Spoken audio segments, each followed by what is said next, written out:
but did you ever aspire to become an engineer like your dad?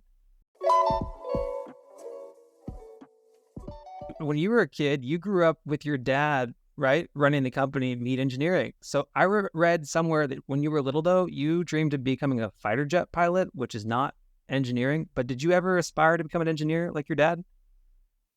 It's I I think yes and no. And I think it is one of those things where it's like if you're part of a family business or you're, having influence from your parents like most children do, I think it's natural for any kid to view what their parents do and say, you know what, I feel almost an obligation to do that, right? Or to at least respect it or be a part of what it is that they've done to provide for their family. So I think that's always been there for me, no matter what.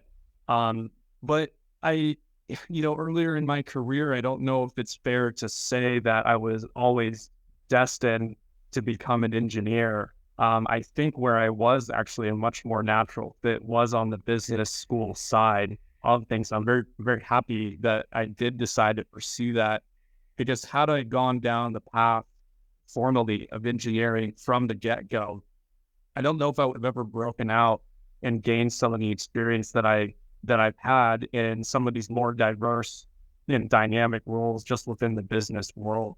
So it's a great question, and which is why I answer both yes and no, because you just got that family influence, but at the same time, you do have to do what it is that you're passionate about, and I would really recommend that to any.